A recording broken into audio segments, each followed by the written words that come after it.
Aujourd'hui, il y a des chiffres qui sont alarmants. Une entreprise sur deux, chaque année, ferme faute de repreneurs. Quand BRC disent oui, il faut faire un Tinder de la reprise, ça c'est une connerie. C'est pas ça le sujet. Eux, ils sont là plus pour dire non que dire oui. Et c'est là où on a un vrai problème. Et moi, je vois des deals qui pètent aussi juste à cause des avocats. Donc tu t'associes avec cet ami d'enfance ? J'ai fait que de m'associer, moi, avec des amis. Maintenant, c'est terminé. À créer ce qu'on appelle, nous, le premier lieu dédié à la reprise, mais c'est le premier incubateur, en réalité. On le trouve où, cet associé ? Et surtout, comment on sait que c'est le bon ? Toi qui t'es tant planté à cet endroit-là, de ce que je comprends. Alors... Bienvenue dans Vivement la reprise, le podcast qui raconte l'envers du décor de la transmission d'entreprise avec zéro tabou. On vous plonge dans ce moment précis où tout bascule, des négociations tendues, les premiers face-à-face avec les équipes et puis des enjeux de pouvoir et surtout des rencontres. Parce que reprendre une entreprise, c'est entrer dans une histoire qui n'est pas forcément la vôtre, des parcours intimes et une seule certitude, racheter une boîte ne se passe jamais comme prévu. Bienvenue dans ce nouvel épisode de Vivement la reprise. Aujourd'hui, on reçoit Julien Murzin. Julien, bonjour. Bonjour. Merci d'être parmi nous aujourd'hui. On est très content de te recevoir. Julien, chers auditeurs, c'est un entrepreneur qui a fait quelque chose d'assez rare. Il n'a pas suivi une seule trajectoire. Il a navigué entre création, reprise, association avec une idée assez claire en guise de fil rouge. Celle de comprendre comment une entreprise vit, se transmet et surtout comment elle se construit à plusieurs. La création, alors, on va en parler d'une première entreprise à 20 ans, reprise d'un garage à Paris, développement d'entreprises en forte croissance avec des associés de long terme, là aussi on va les présenter, et puis aujourd'hui cofondateur de Captain. Captain, c'est une structure qui accompagne les dirigeants dans la vente et la transmission de leur entreprise. Et ce qui nous intéresse beaucoup aujourd'hui, Julien, avec toi, ça n'est pas seulement ton parcours, c'est aussi une question très simple, mais que beaucoup se posent et qu'on se pose aussi chez Vivement la reprise, c'est comment on fait concrètement pour bien s'associer quand on reprend une entreprise et pourquoi c'est souvent là que tout se joue. Alors avant de commencer, vous savez, vous connaissez la petite musique, abonnez-vous au podcast, laissez 5 étoiles si cela vous plaît, et puis une fois écouté, dites-nous ce que vous en avez pensé en commentaire et comment vous aimeriez contribuer à l'histoire de Julien. On va d'abord revenir au tout début, Julien. Donc à 20 ans, je l'ai dit, tu lances une première entreprise. C'est ça. 20 ans, complètement dingue, une boîte de nettoyage automobile haut de gamme. Comment ça s'appelait ? L'instant lavage. L'instant lavage. Tu démarres donc sans expérience. À 20 ans, a priori, on a le bac en poche. Ouais, c'est ça. Bac en poche, études qui démarrent. Pas d'expérience professionnelle. C'est quoi la première chose alors que tu apprends dans la vraie vie et pas dans des livres de management ? C'est vrai que la création d'entreprise, c'est quand même un parcours assez compliqué, mais je pense que c'est assez sain de commencer tôt dans le sens où de toute façon, il y a beaucoup d'erreurs qui doivent être faites au début. Des erreurs d'ailleurs qu'on ne vous apprendra pas à l'école ou dans un parcours scolaire classique, etc. Donc il vaut mieux commencer tôt, tester tôt, faire des erreurs tôt sur des boîtes qui sont pas, on n'a pas investi beaucoup d'argent, beaucoup de temps, et puis à cet âge-là, c'est pas grave, on peut rebondir assez facilement. Bien sûr. Et ça permet après d'absorber une certaine compétence, d'avoir une certaine résilience, et puis de pouvoir après partir sur des projets un peu plus conséquents. Ça, c'est à 20 ans. En 2013, tu bascules, tu arrêtes de créer des entreprises pour reprendre un garage à Paris. Alors, on reste dans le domaine de l'automobile. Malgré tout, l'activité est quand même différente et le quotidien, j'imagine, est très différent aussi. Qu'est-ce qui te choque le plus ou te surprend le plus dans une société qui existait déjà ? En fait, on s'intègre dans une culture d'entreprise, puisque là, il y avait une équipe, il y avait des salariés, ils avaient créé ça aussi de toutes pièces. Donc, en fait, on doit s'adapter à quelque chose qu'on n'a pas soi-même pensé, soi-même créé. Donc, c'est vrai que il faut savoir faire preuve d'adaptabilité et aussi... et quand on est jeune, c'est un peu plus compliqué, mais une certaine forme de tact avec, par exemple, les salariés. Il ne faut pas arriver en disant voilà, je suis le patron, maintenant c'est comme ça, etc. Ouais. Ça, c'est aussi une patte, c'est une expérience qui ne s'acquiert pas tout de suite, quoi. Donc, et c'est vrai que moi, j'étais très tôt dans la reprise, mais moi, j'en avais pas conscience. À l'époque, ça me paraissait logique parce que c'était à peu près la même activité, c'était au même endroit que nous. Bien sûr. Et c'est venu naturellement. D'accord. Voilà. Mais sauf que dans les faits, c'est assez différent. C'est vrai. J'imagine. Très vite, tu te retrouves donc à gérer une équipe en place depuis longtemps, comme l'ont fait tous les repreneurs qui sont passés au même micro que toi. Comment on fait pour s'imposer sans casser ce qui existe déjà et sans non plus créer de la méfiance, de la défiance, de la frustration auprès des équipes ? En fait, il faut être patient, j'ai envie de dire. Il faut laisser un temps. Alors, en reprise, maintenant, je le sais parce que je suis dans la reprise d'entreprise, mais on parle souvent des 100 jours après la reprise. Qui sont essentiels, cruciaux. C'est ça. Il y a des managers de transition. Il y a plein de choses qui existent. En fait, il y a un protocole de reprise. Il y a vraiment des bonnes pratiques à mettre en place. Maintenant, bon, à cet âge-là, clairement, je les avais pas forcément. Hein. C'était un petit peu comme on y va. Maintenant, il faut pas oublier que dans ces entreprises-là, surtout, c'est vraiment un contexte humain. C'est-à-dire, on n'est pas dans des grandes boîtes avec des process, avec 50 services, où c'est vrai aussi, mais ça s'opère un peu différemment. D'accord. Là, on est en contact direct avec ses salariés. Donc, il y a une relation vraiment humaine qui se met en place. Et si ça se passe bien, bon, généralement, on arrive quand même à faire quelque chose, quoi. Comment ça s'est passé, toi ? Ça s'est bien passé. En plus, c'était une équipe de jeunes, donc... Ils étaient combien ? Ils étaient 8. Ok. Une petite TPE, quoi, mais voilà, on a commencé comme ça. 8 personnes et ça marchait super bien, franchement. Voilà. Après, à un moment donné, j'ai voulu changer d'activité parce que j'ai fait ça 6 ans. Et aujourd'hui, même quand on a une affaire qui tourne, on a envie à un moment donné de voir autre chose, quoi. Bien sûr. C'est assez régulier. Avant de parler de la suite, qu'est-ce qu'on fait ou qu'est-ce que tu recommandes aux autres repreneurs ou à celles et ceux qui souhaitent reprendre une entreprise de faire au début de l'aventure du repreneuriat pour créer de la confiance dans les équipes ? Je dirais vraiment d'avoir une posture humble, une posture d'apprenant, c'est-à-dire dire voilà, montrez-moi comment vous faites. Moi, je suis là pour comprendre, vous écouter, pas arriver avec tout de suite une logique de transformation, de dire ça va pas. En fait, même si on voit qu'un process peut être optimisé, quelque chose peut être mieux fait, il faut pas tout de suite le mettre en avant. Il faut le noter, il faut le préparer pour plus tard. Et il faut l'amener avec intelligence. Et je dirais même, si on est vraiment malin, alors c'est un peu comme de la manipulation, mais ça n'en est pas, parce que là, c'est dans un contexte positif, c'est d'arriver à faire comprendre à la personne, enfin, à faire penser à la personne que l'idée vient de lui. Et de l'amener à opérer le changement. Voilà. Et ça, c'est la meilleure chose, puisque donc, c'est la personne qui va elle-même opérer la transformation en pensant que la bonne idée vient de lui. Et vous, ça vous amène à avoir un bon résultat. Bien sûr. Voilà. Bien sûr. Et l'adhésion des équipes. L'adhésion des équipes. Et en plus, comme c'est eux qui ont porté l'idée, ils vont forcément l'appliquer un peu mieux que si c'était descendant, en fait. Voilà. Il faut se former à la négociation. Il y a tout. De toute façon, chef d'entreprise, c'est ça. À peu près tout. Il faut savoir tout faire. On ne le répétera pas assez, hein, ça c'est clair. Entrepreneur, repreneur, c'est la même chose. Quelque part, et ce sont les mêmes compétences. D'autant plus que dans ce genre de métier, dans des garages automobiles notamment, le savoir-faire, il est là pour le coup vraiment dans les mains des équipes. Tu n'as pas fait des études de garagiste ? Non.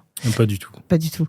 Quand tu arrives donc en tant que patron extérieur à ce domaine-là et à ce savoir-faire, à quel moment tu sens que tu es vraiment accepté ? Est-ce qu'à un moment tu t'es dit, je sais pas si je suis tout à fait légitime parce qu'en fait je ne viens pas de ce secteur et ni du sérail et j'ai pas les mêmes compétences qu'eux ? Je suis super contente de lancer vivement la reprise avec notre partenaire Banque Populaire, première banque des entreprises en France depuis 16 ans, selon l'étude Kantar PME-PMI 2025. Pour réussir sa reprise, il faut avant tout être bien entouré. Alors, selon le ministère de l'économie, d'ici 2030, près de 500 000 entreprises chercheront un repreneur. C'est énorme et c'est un enjeu colossal pour nos régions. Et c'est là justement que notre partenaire Banque Populaire entre en jeu.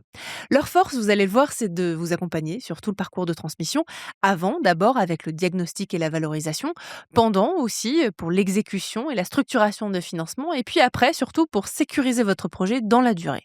Alors que vous soyez un professionnel de proximité, une PME ou une plus grande entreprise, les conseillers professionnels, les chargés d'entreprise aussi et les experts dédiés Banque Populaire sont à vos côtés pour vous accompagner dans vos projets de reprise.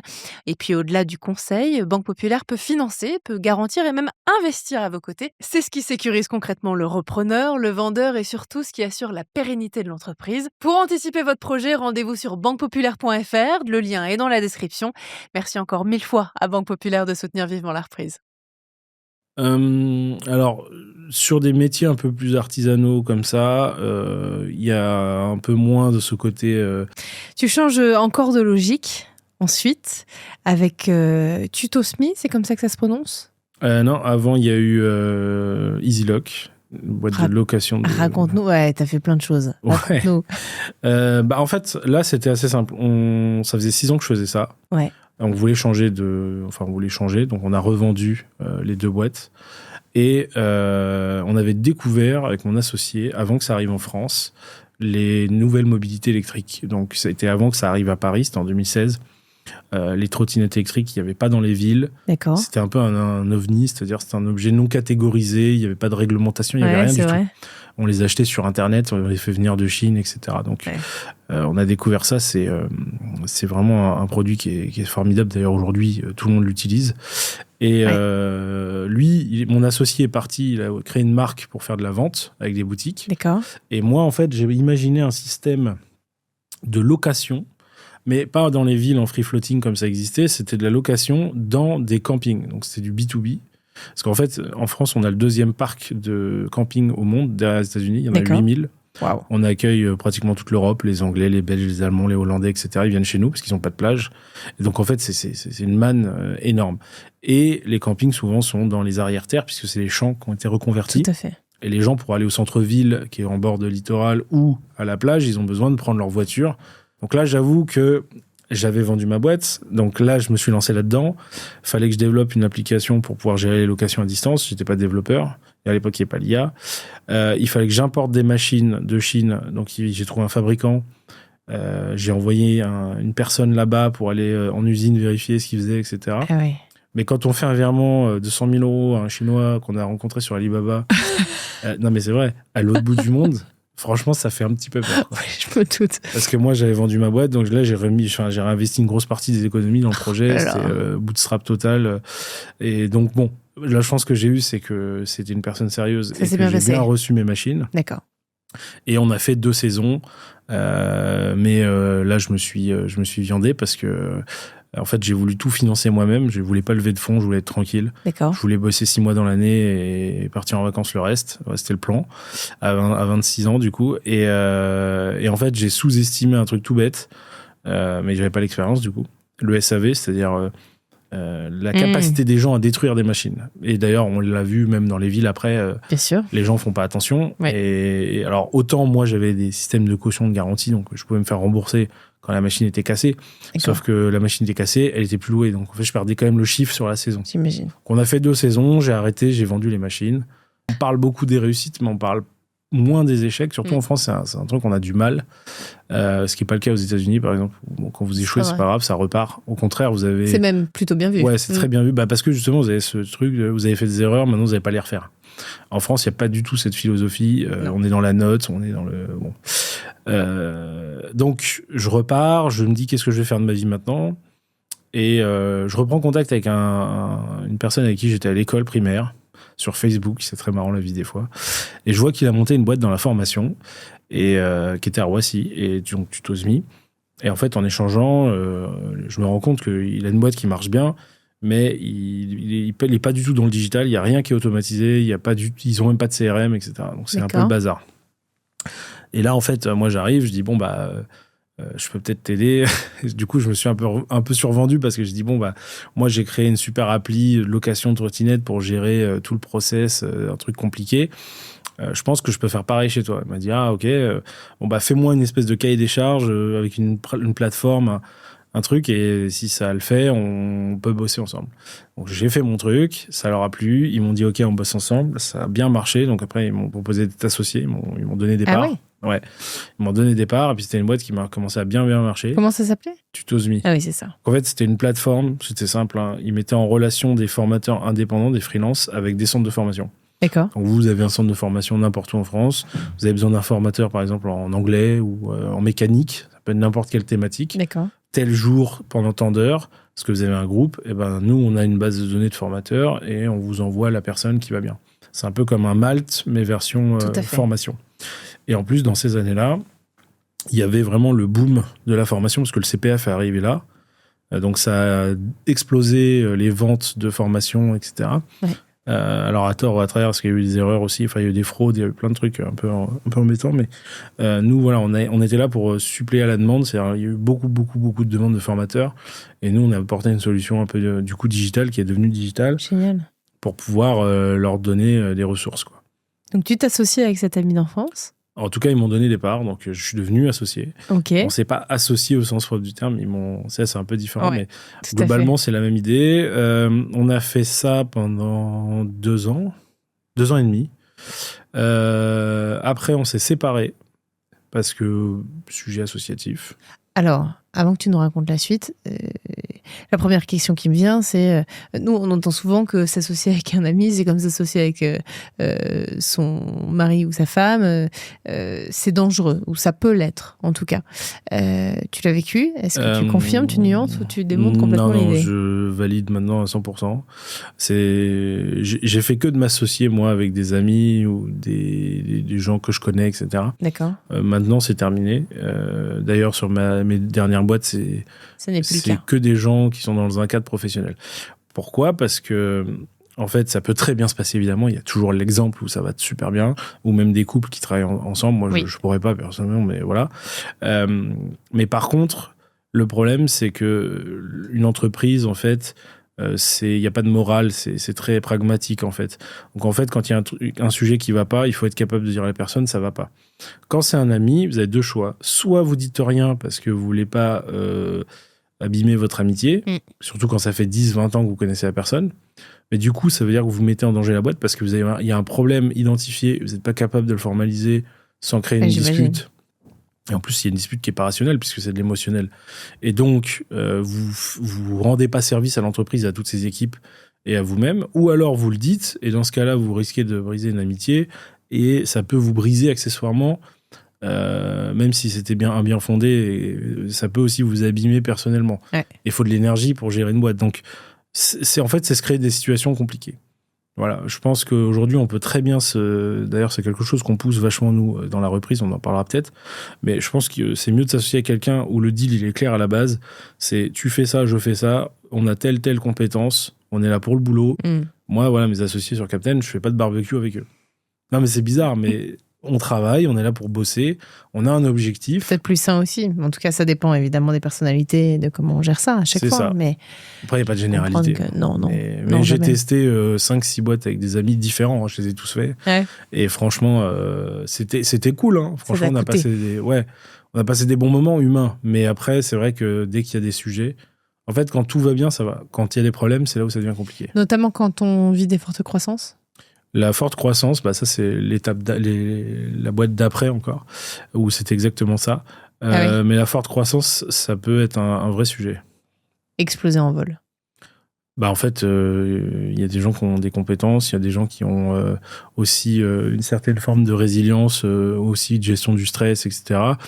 Il y en a qui sont pas faits pour ça. Moi, j'ai vu des gens exploser en plein vol, en pleine croissance. C'est-à-dire qu'on pourrait, sur le papier, se dire « Waouh, super, on fait beaucoup plus ouais. ». Mais en fait, non, ça devient trop. Et voilà, le burn-out, tout ça. Les décisions, les égos, le rythme, tout ça fait que ça fonctionne. Ça se mélange. Après, ça fait un savoureux cocktail de problèmes. Aïe. De problématiques.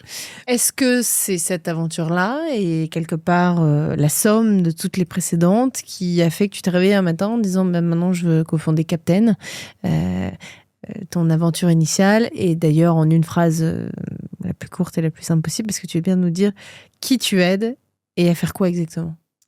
En fait, quand on a arrêté cette boîte-là, parce qu'on a dû l'arrêter pour plein de raisons, et notamment un très très gros client qui nous a laissé une très grosse ardoise et qui a liquidé, enfin bref, voilà, qui nous a laissé 350 000 euros. Je suis reparti encore à zéro. Je me suis dit, tiens, qu'est-ce que je fais de ma vie maintenant ? Oh là là. Et en fait, moi, mon cerveau fonctionne vraiment dans une logique de problème-résolution. Comme pour les trottes. Je connais bien les campings, je sais que c'est galère. Ouais. Il y a ce produit apporte une solution à ce problème. Et en fait, je me suis retrouvé dans cette situation. Et ça n'avait absolument rien à voir avec tout ce que j'avais fait avant. C'est juste que c'était un sujet très basique. Moi, j'ai mon beau-père qui est traiteur, qui a une boîte traiteur, qui a 64 ans, qui devait partir en retraite. Et il m'a dit, écoute, j'arrive pas à vendre ma boîte. Ça fait 2 ans que j'essaye, etc. Et en fait, là, alors ça n'a rien à voir avec le reste. Hein. Je lui ai dit, voilà, je vais regarder, je vais essayer de te filer un coup de main. Je connais pas le marché, je connaissais rien du tout au marché. Hein. Et là, j'ai regardé un petit peu ce qu'il y avait sur Internet. Et en fait, il y avait rien. Enfin, j'ai trouvé qu'il y avait rien du tout. Il n'y avait rien dans le sens, il n'y a pas de concurrence, il n'y a pas de marché. En fait, il n'y a pas de marché. Sur ces boîtes-là, sur les TPE, PME, c'est-à-dire quand vous faites, on va dire jusqu'à 5 millions d'euros de chiffre d'affaires à peu près, vous n'avez pas accès à l'univers du conseil, les banques d'affaires, les cabinets de M&A, ça n'existe pas pour vous, ça. Donc, vous vous adressez à qui ? Il y a des agents IMO qui s'improvisent un petit peu. Ah ouais ? Bah oui, parce que des fois, c'est des fonds de commerce. Donc, les fonds de commerce égale IMO, mais en fait, pas du tout. Parce qu'en fait, le fonds de commerce, ça reste une activité. Et un agent IMO, il ne sait pas lire un bilan. Il sait vendre de l'IMO. Chacun son métier, comme on dit. Donc, non, mais c'est vrai, parce que je leur demandais comment vous avez déterminé le prix de ce fonds de commerce. On vous a demandé un bilan, non. Bah, c'est pas possible, en fait. Je comprends. Donc, je regarde un peu ce qu'il y a sur le marché. Je me rends compte, en fait, il n'y a rien. Quasiment rien. Et en fait, là, je me suis dit, c'est pas possible, en fait. Qu'est-ce que c'est que cette histoire ? Et donc là, j'ai commencé naturellement à imaginer une solution d'accompagnement pour pouvoir, justement, amener le niveau de service auquel ont accès les plus grosses boîtes sur les petits chefs d'entreprise. D'accord. Donc ça passait par un format agence. Donc, tous les services, tous les professionnels dont on a besoin intégrés dans une seule entité, pas avoir besoin d'un côté d'un comptable, d'un côté de l'avocat, etc. Parce que ça, en plus, il y a une perte d'efficacité, d'information qui est assez terrible. Là, c'est vraiment pouvoir apporter un service complet et ça passe par deux choses. Une présence digitale forte, donc une plateforme avec de l'IA qui va permettre d'accélérer plein de choses, et une présence terrain avec des agents un peu mandataires comme, par exemple, des agents immobiliers IAD, vous voyez, il y en a partout. Oui. Mais ils sont indépendants et l'avantage, c'est de pouvoir toucher des clients un peu partout. Donc, en gros, on centralise au niveau du back-office toutes les tâches un peu back. Donc, quand il faut rédiger un document, quand il faut faire un audit, quand il y a des choses comme ça, on peut le faire à distance. D'accord. Mais par contre, sur le terrain, il faut rencontrer le cédant parce qu'en fait, c'est des gens, par contre, ils ont besoin de vous serrer la main. C'est-à-dire, ils ne vont pas vous confier la vente de votre boîte si vous n'allez pas les rencontrer. Ça s'entend. Donc, voilà. C'est de créer, en fait, une agence dédiée à la transmission d'entreprise pour les petites entreprises surtout, parce que nous, en gros, notre fourchette de fonctionnement, ça va être de 100, 150, on peut commencer très bas, prix de cession, je parle, jusqu'à 5 millions. En fait, on est en dessous des radars du M&A, parce que généralement, c'est pas les dossiers qui traitent, justement. Parce que trop petit. Ouais, il y a des petites agences qui existent, ils sont 3-4, ils font quelques dossiers par an. Voilà, ça, c'est le mode de fonctionnement classique, ça. Ça s'appelle donc Captain. Ouais. Captain.fr. Captain.fr. Qu'est-ce qui ne marche pas aujourd'hui dans la transmission d'entreprise que vous essayez quelque part de corriger là, avec ton équipe ? On a compris cette invisibilité des plus petites boîtes qui sont à céder et à reprendre. Mais est-ce qu'il y a autre chose qui t'a fait te réveiller un matin en disant mais en fait, il faut aussi que je contribue à ce problème-là ? Alors, il y a des problématiques côté cédant, il y a des problématiques côté repreneur. Ouais, si on parle des cédants, techniquement, déjà, c'est un process qu'ils ne connaissent pas. C'est-à-dire qu'ils arrivent, ils ont géré leur boîte toute leur vie, à un moment, ils doivent vendre. C'est un moment assez unique, avec ses codes, ses termes, etc. Et on ne vous prépare pas à ça, vous ne savez pas comment ça marche. Ouais. Donc, qu'est-ce qu'ils peuvent faire concrètement aujourd'hui ? Ils peuvent demander à leur comptable, je veux vendre ma boîte, comment on fait ? Le comptable, il va dire, moi, je peux te faire une valorisation, à la limite. Voilà. Mais avec ça, c'est tout ce qu'il aura. L'avocat, on le fait intervenir quand on a trouvé un acheteur pour écrire, rédiger, négocier peut-être. Mais entre-temps, il n'y a rien. La seule chose que vous pouvez trouver, c'est mettre votre bien en annonce sur des plateformes. Il y a quelques agences qui existent, mais ils ne prennent pas non plus tous les dossiers. Ils prennent les meilleurs dossiers parce que eux, question de temps et de rentabilité, ils vont travailler forcément sur les plus gros dossiers. Ils se prennent une commission sur la vente ? Commission de succès, plus des frais, etc. D'accord. Donc, et surtout... il ne faut pas oublier que c'est des gens qui sont encore en activité. C'est-à-dire, ils n'ont pas le temps de gérer ça. Ils sont encore dans l'affaire. Dans la majorité des cas, à faire tourner l'affaire. Donc, le problème, c'est qu'ils n'ont pas le temps de gérer les visites, ils n'ont pas le temps d'envoyer le dossier. Ils ne savent pas comment faire ça. Donc, non, en fait, ils sont complètement délaissés. C'est pour ça qu'aujourd'hui, il y a des chiffres qui sont alarmants, mais on a une entreprise sur deux mise en vente rentable. Je ne parle pas des défaillances. Une sur deux chaque année qui ferme faute de repreneurs parce qu'ils ne trouvent pas. Et c'est pas parce qu'il n'y a pas de repreneurs. C'est dingue. Le marché, il faut savoir qu'il y a 3 fois plus de repreneurs que de cédants. Ça, tout le monde le dit, et moi, je le confirme. Moi, sur ma plateforme, j'ai 3 fois plus de repreneurs inscrits que de cédants. Donc, quand BRC disent oui, il faut faire un Tinder de la reprise, ça, c'est une connerie, parce que il y a plein de plateformes aujourd'hui, c'est pas ça le sujet. Moi, j'arrive, pratiquement tous les dossiers qu'on a, on arrive à trouver quelqu'un en face. Alors, c'est quoi le sujet ? Le sujet, c'est l'accompagnement. Ça veut dire il faut être là à toutes les étapes, il faut expliquer, il faut accompagner, il faut arriver à démystifier certains trucs. Il y a une question de timing aussi qui est hyper importante. C'est-à-dire un deal, il faut que ça se fasse, une fois qu'on a trouvé la bonne personne, il faut que ça se fasse le plus vite possible. D'accord. Sachant que ça prend quand même quelques mois. Hein. Mais le plus vite possible. Pourquoi ? Parce que plus un deal dure, plus il a de chances de se louper. Parce que vous arrivez à la fin d'année, puis finalement, il y a le bilan, puis bon, là, vous avez un peu moins de chiffre d'affaires. Donc, en fait, le prix, on n'est plus d'accord. Donc, voilà. D'accord. Il y a un salarié qui part entre-temps. Donc, en fait, il y a plein d'événements. Après, il y a l'été, après, il y a le mois de mai, il y a peu les banques. Donc, il y a plein d'événements qui font que plus ça dure et plus il y a de chances que ça pète. Ouais. Donc, une fois que vous avez l'acheteur, le vendeur qui se sont vus, il a eu le dossier, ils se sont serrés la main, ok, le prix, on est d'accord sur ça, on avance. Là, il faut être capable d'accélérer. Okay. Et sauf que dans un système classique de fonctionnement, vous allez dire quoi ? Ok, on est d'accord, vous allez appeler votre avocat. Oui, bonjour Maurice, est-ce que tu peux me préparer une promesse de vente ? Ah oui, pas de souci. Bon, la promesse, elle sera prête dans 3 semaines. Dans 3 semaines, il va l'envoyer à l'avocat de l'autre partie qui va faire un markup dans 3 semaines. Et ainsi de suite, et ainsi de suite. Et ils ne seront pas d'accord parce qu'en plus, ils ne se parlent pas. Donc, moi, je vois des deals qui pètent aussi juste à cause des avocats. C'est-à-dire, ils sont side by side, comme ils disent, et ils n'ont pas du tout une logique deal maker. Ils ont une logique de moi, je préserve les intérêts de mon client. C'est vrai. Sans trouver de terrain d'entente. C'est leur métier. Ouais. Mais un deal, par définition, c'est un compromis. Il faut que chacun fasse un pas vers l'autre.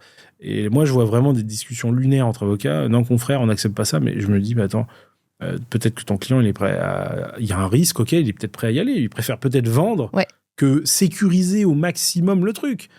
Et en fait, non.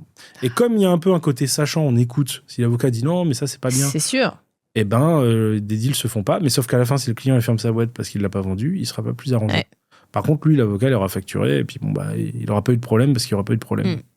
Tu travailles de fait avec des avocats qui... Oui, bien sûr. Je travaille. De toute façon, on est obligé dans cet univers-là.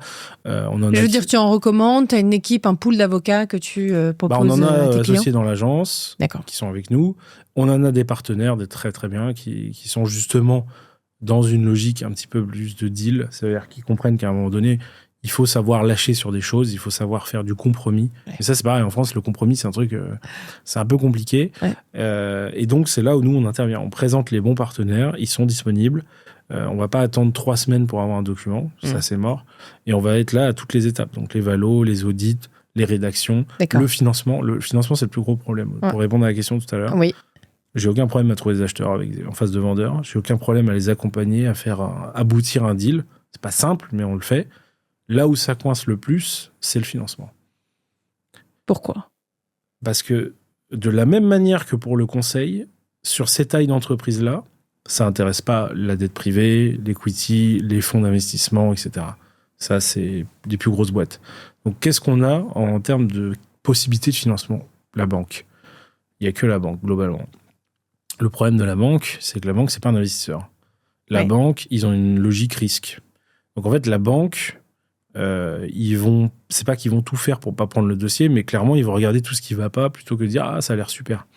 Donc moi en fait je le vois, l'étape où on galère le plus c'est le financement, et surtout que là maintenant les taux sont hauts. Là l'économie en ce moment ça va pas super bien, donc ils ont un peu serré la vis, et je le vois même des beaux dossiers, des trucs où c'est rentable, il y a pas de problème, etc. Parfois on a l'impression un peu qu'ils cherchent vraiment la petite bête pour dire ouais non on le sent pas, des fois c'est abstrait, c'est off. On sent pas trop le repreneur. Je dis, mais comment ça ? C'est une excuse, en fait. On est d'accord. Mais, et en fait, il y a deux dans la banque, pour aller dans le détail, parce que là, c'est quand même un podcast où on a du détail, c'est ça qui est bien. En fait, il y a 2 phases dans la banque. Vous avez la phase avec les gens qui sont au service commercial, que ce soit en agence ou les services pro. Eux, ils sont très bien, généralement, ils sont quand même faiseurs. C'est-à-dire, et en plus, eux, ils rencontrent les clients, ils rencontrent le cédant, ils rencontrent le repreneur, que ce soit en visio, en rendez-vous physique. Donc, ils appréhendent ce qu'est le deal, même dans son contexte humain. Est-ce qu'il va y avoir une bonne passation ? Est-ce qu'ils s'entendent, etc. Et une fois qu'ils ont monté leur dossier, ils l'envoient au service engagement. Et eux doivent mettre le tampon, en gros, pour dire s'ils financent ou pas. Sauf que ces gens-là, ils n'ont jamais rencontré les clients, ils les connaissent pas, ils les ont jamais vus. Ils ont un dossier papier, ils ont des dossiers toute la journée. Et eux, ils sont pas là pour gagner des clients. Ils sont là pour faire du risque. Donc dire, ouais, ça, non, je le sens pas. Parce qu'à la fin de l'année, ils ont leur note de défaut de crédit. Et ils veulent avoir la meilleure note possible. Donc en fait, eux, ils sont là plus pour dire non que dire oui. Et c'est là où on a un vrai problème. Et pourtant, en France, on est quand même les banques sont suralimentées de garanties, d'aides. Ils ont des garanties BPI. C'est ce que j'allais vous dire, ouais. Et pourtant, même avec tout ça, c'est compliqué. Alors, comment ça s'explique au-delà du contexte géopolitique, économique, etc. Est-ce que c'est spécifique à la France ? Est-ce que tu as vu ailleurs d'autres pays qui agissent différemment ? Et qu'est-ce qu'on pourrait faire ? Est-ce que si tu avais, je sais pas, le ministre Serge Papin, ministre actuel, en face de toi, qu'est-ce que tu lui dirais ?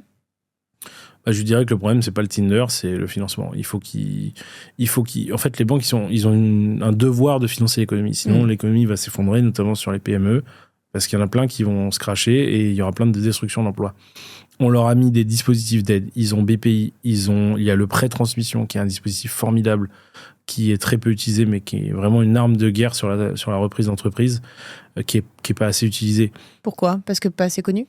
Pas assez connu. Dans les agences, ils connaissent pas. C'est plus pour des gros deals. Mais franchement, c'est un dispositif formidable. On fait les choses bien quand même. Mais il n'est pas assez connu, il n'est pas assez utilisé. Donc, le problème, c'est qu'on demande aux banques qui ne sont pas des investisseurs, donc qui ont une aversion au risque, de financer du risque. Parce qu'en fait, l'entrepreneuriat, c'est du risque. Ouais. Donc, c'est là où ça coince. C'est deux univers.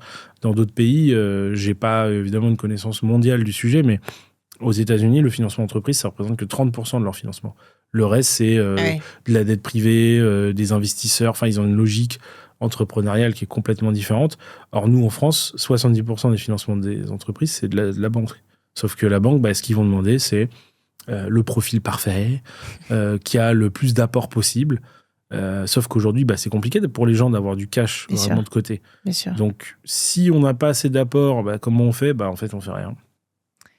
Quand un dirigeant t'appelle pour vendre sa boîte, c'est quoi sa plus grande peur ? C'est justement de ne pas trouver le financement ? Celle de perdre le contrôle ? Alors, le dirigeant, lui, financement, c'est pas tant son problème, puisque c'est plus celui de l'acheteur, en réalité. Ouais. Le plus grand danger, je dirais, pour le cédant, c'est la peur du vide. C'est-à-dire qu'en fait, il sait qu'il doit vendre, mais j'en vois qui sont pas prêts, en fait, demain à... En fait, il faut imaginer, chef d'entreprise, des fois pendant 30, 40 ans, on était le patron, on était dans le cœur de l'action. Tous les jours, on est avec des clients, il y a les salariés, c'est du mouvement, c'est de l'action. Là, vous vous dites, je vais vendre, demain, mon téléphone sonne plus, je me lève plus. C'est le néant, quoi. En fait, ça y est, ça s'arrête. À quoi va ressembler ma vie ensuite ? À quoi va ressembler ma vie ? Et en fait, autant un salarié, ça lui fait ça aussi, évidemment. Mais il quitte un service, il y a quelqu'un qui prend le relais. Là, le chef d'entreprise, il passe d'une vie à 200 à l'heure. Parce qu'un chef d'entreprise, ça bosse beaucoup, à quasiment plus rien, quoi. Alors, ça veut pas dire qu'il fera plus rien, ça veut pas dire qu'il va pas profiter. Mais il y a cette espèce de peur du vide que je vois quand même pas mal. Après, il y a... est-ce que le repreneur va être le bon ? Est-ce qu'il va pouvoir... Il y a quand même un sujet avec les équipes, etc. C'est-à-dire que vendre une boîte, c'est pas comme vendre sa maison ou vendre sa voiture. Il y a ce truc... Moi, je vois des chefs d'entreprise qui refusent des profils de repreneurs, même s'ils font une offre au prix. C'est pas uniquement transactionnel. C'est-à-dire, c'est affectif ? Il y a une grosse part de feeling et d'affectif. C'est-à-dire, moi, j'ai des offres au prix, des fois, et le cédant me dit non, lui, je le sens pas. Ah ouais. Je sens pas. Je sens qu'avec mes équipes, ça va pas matcher. D'accord. Question de personnalité. Moi, je me vois pas l'accompagner pendant 6 mois parce que je le sens pas. Ça s'entend. Et donc, il rejette l'offre malgré le fait que ce que vous faites pas. Quand vous avez un acheteur pour votre maison, généralement, vous dites on signe banco. Oui. Là, c'est beaucoup plus humain que ça. En fait, c'est pour ça que c'est très compliqué. En fait, il y a tellement de paramètres. La négo qui est compliquée, les banques qui est compliqué, le côté humain, faire fitter entre le cédant et le repreneur. Donc, c'est pour ça qu'il y a beaucoup d'échecs. C'est parce que c'est un process tellement complexe, en réalité, on a une probabilité... Ça s'entend, hein. Voilà. D'ailleurs, quand on cherche à reprendre une société avec un associé notamment, parce que je voudrais qu'on se concentre sur la dernière partie du podcast, sur cette partie-là, on fait comment concrètement pour trouver un associé ? Alors, à part aller piocher dans ses amis, mais on a compris que c'était pas toujours une bonne idée. On le trouve où, cet associé ? Et surtout, comment on sait que c'est le bon ? Toi qui t'es tant planté à cet endroit-là, de ce que je comprends. Alors, il n'y a pas de réponse magique là-dessus. Je pense que, en fait, il faut faire une espèce d'état des forces. C'est-à-dire, on veut reprendre cette boîte. Je parle dans une cadre de reprise, du coup, pas création. Ouais. on veut reprendre cette boîte. Pour reprendre cette boîte, il nous faut telle ou telle compétence. Moi, j'ai cette compétence-là, ou tel argent, ou pas, ça peut être aussi financier. Il nous faut telle compétence, tel apport. Et il faut trouver quelqu'un qui permet de compléter le puzzle, quoi. Il faut que ce soit complet. Et où il y a une question de feeling aussi, c'est-à-dire on sent que c'est quelqu'un avec qui on va pouvoir travailler, donc il faut se rencontrer, etc. Ouais. Pour répondre à ta question, où on trouve un associé, il n'y a pas. C'est-à-dire que c'est encore un trou dans la raquette. Il y a certains sites qui existent pour trouver certains types d'associés très particuliers. Par exemple, il y a Find My CTO qui permet de trouver un associé dev, ce qui aujourd'hui d'ailleurs est moins une urgence pour certains créateurs d'entreprises. Parce que l'intelligence artificielle. Parce que l'intelligence artificielle a rebattu un peu les cartes. Maintenant, il n'y a pas de plateforme. Et ça, c'est pareil. C'est un truc que moi, j'ai détecté il y a un moment, puisque en fait, nous, par exemple, sur notre plateforme Captain, il y a des projets d'entreprise à reprendre, pas des ventes. Sur les deals, tu peux déjà créer un profil d'associé, c'est déjà live, ça. Hein. Tu crées ton profil d'associé, c'est-à-dire tu dis j'ai telle compétence, j'ai tel apport, j'ai tel temps disponible à allouer au projet. Est-ce que je suis full-time? Est-ce que je suis mi-time? Etc. Et en gros, tu peux te linker sur le projet en disant cette boîte-là m'intéresse, mais pas tout seul. D'accord. Et d'autres gens s'agrègent. Génial. Et après, ça te permet de discuter. Il y a un système de discussion. Tu peux discuter avec eux, avec les autres personnes pour savoir justement s'il y a des synergies. Pareil, on va faire des soirées à la Fabrique du Reprenariat. L'idée, c'est justement de mettre en commun des gens qui sont intéressés par un contexte de reprise pour qu'ils puissent échanger entre eux, et un côté communautaire, et qu'ils puissent éventuellement décider ou non de s'associer autour de projets de reprise. Et ça, j'y crois moi à fond, parce que en fait, le problème de l'apport, il peut être résolu aussi comme ça. Le problème de la non-compétence, de la compétence qui manquerait pour pouvoir piloter l'entreprise, il peut être résolu comme ça. Et en fait, on peut faire vraiment des approches d'association hyper intéressantes, quoi. Ça marche bien, là? C'est quoi les chiffres? Là, on vient de lancer sur la Fabrique du Reprenariat. Ouais. Maintenant, sur l'association, on a à peu près 200 personnes qui sont inscrits. Génial. En tant qu'associés, maintenant, des repreneurs, j'en ai 3000. Mais après, on n'a pas encore mis vraiment le spotlight sur ce service. Il faut qu'on le pousse. On est assez jeunes quand même. Ça va venir. Ouais. Et puis nos auditeurs vont peut-être pouvoir t'aider. C'est ça. Juste avant qu'on conclue et qu'on termine, tu as donc parlé de la Fabrique du Reprenariat. Ton rôle concrètement là-dedans, qu'est-ce que c'est? Mon rôle à moi ou le rôle de la Fabrique? Le rôle d'abord, ton rôle à toi. Moi, je suis le président de la Fabrique et je suis président de Captain aussi, accessoirement. C'est quoi ton ambition avec la Fabrique du Reprenariat?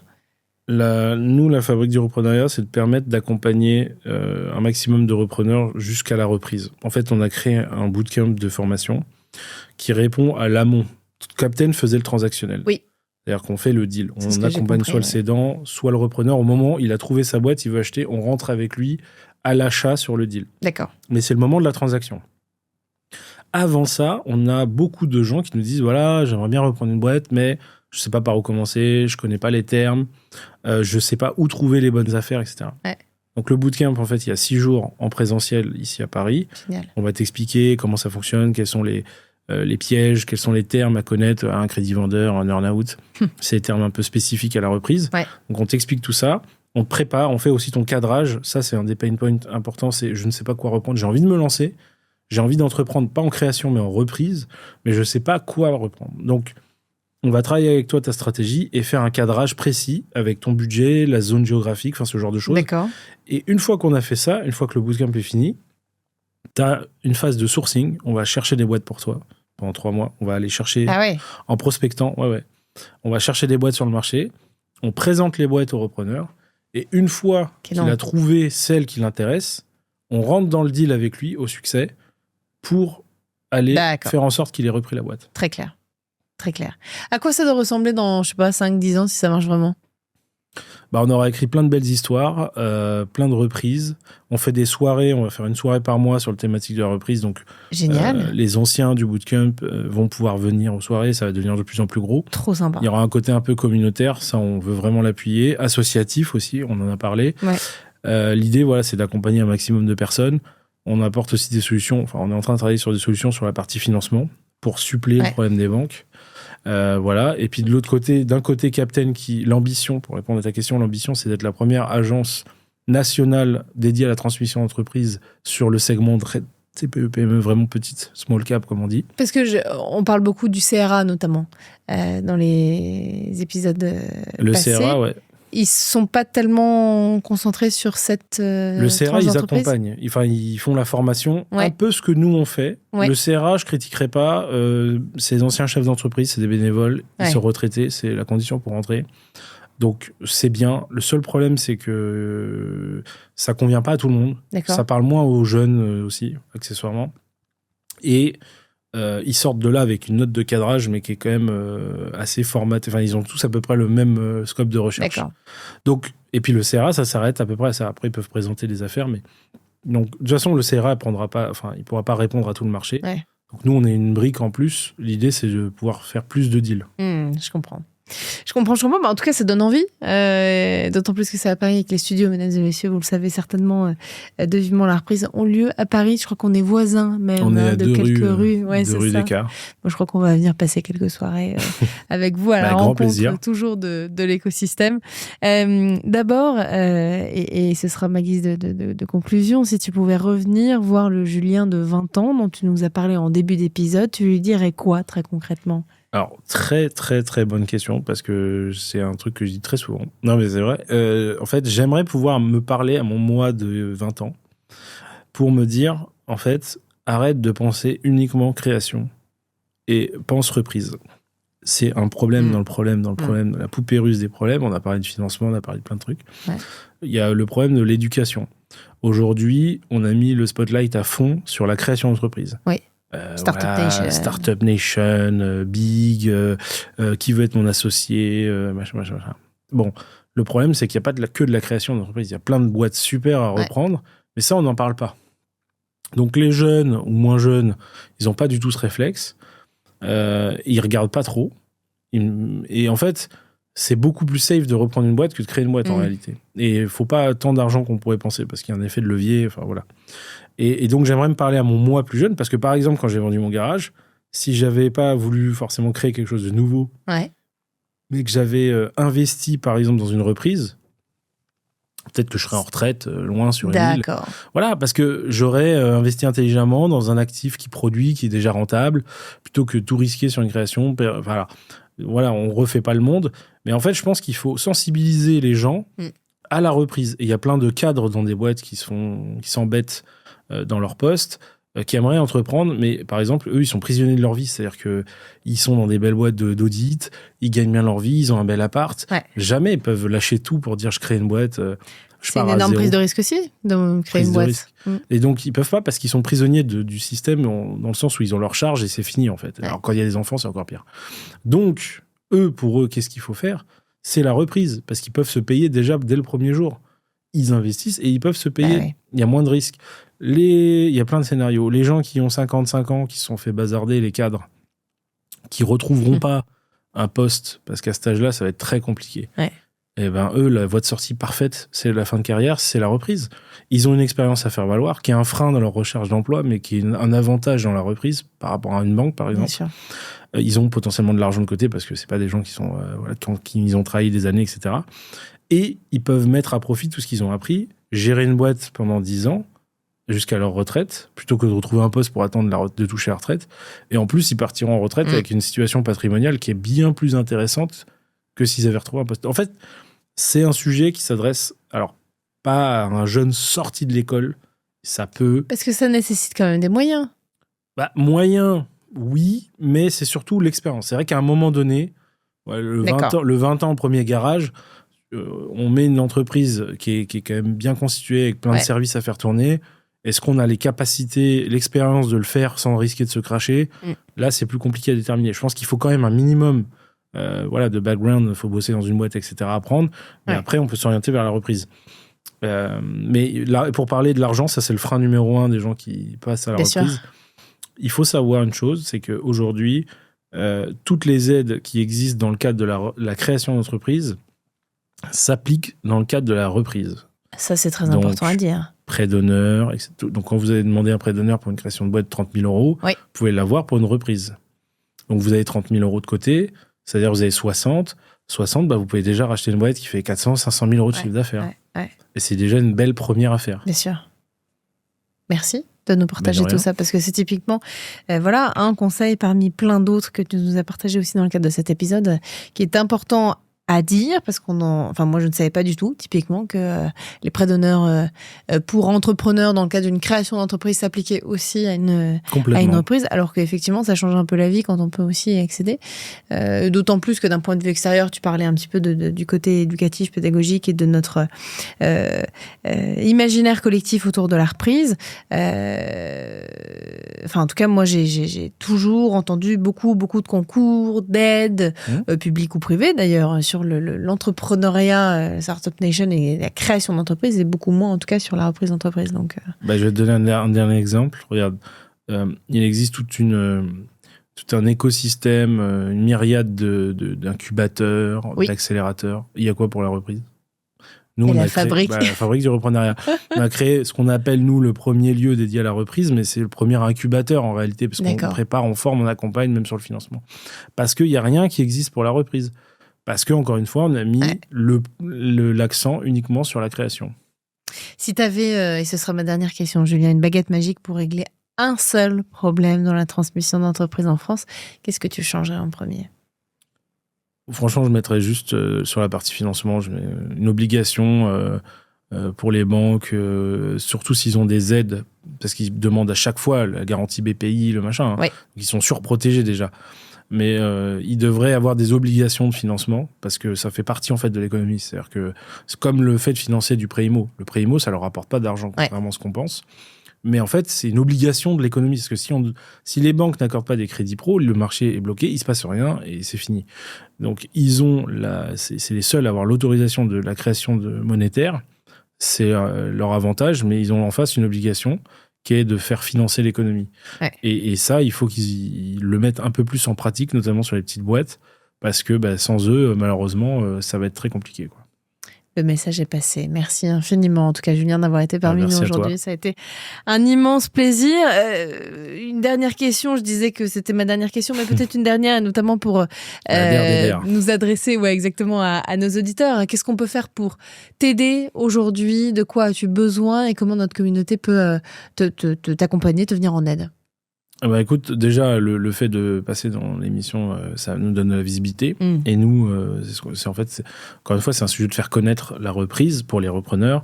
C'est de faire connaître notre service pour les cédants. Et là, il y a tous les jours. Ouais. En fait, c'est un métier curieux. J'ai aucun problème à trouver des clients. Ça veut dire tous les jours, j'ai des cédants qui m'appellent. Bonjour, j'ai besoin d'aide pour vendre ma boîte. C'est bon pour le business. Ouais, mais de toute façon, c'est pas là que c'est compliqué. Nous, c'est le deal qui est compliqué. Ouais. C'est pas de trouver des cédants. Ce que tu disais, ouais. Donc, plus on fait connaître ce type de service, plus on est capable, nous, d'accompagner des gens, et mieux ça va se passer. Voilà, le message est passé là aussi. Merci encore. Julien, je le répète, je l'ai dit en introduction, mais si cet épisode vous a plu, n'hésitez pas à mettre 5 étoiles sur la plateforme d'écoute que vous utilisez, que vous préférez. N'hésitez pas aussi à mettre des commentaires sur YouTube et sur vos plateformes d'écoute. On va les écouter, on va y répondre. Et puis Julien aussi pourra y faire un tour. Et puis bien sûr, on se donne rendez-vous à la Fabrique du Reprenariat. Avec grand plaisir. Pour faire partie et faire grandir surtout cet écosystème qu'on partage ensemble, l'équipe de Vivement la Reprise, ton équipe à toi. Et puis, mesdames et messieurs, si vous nous écoutez, si vous nous regardez, vous êtes évidemment les bienvenus. Merci beaucoup. Merci. Julien.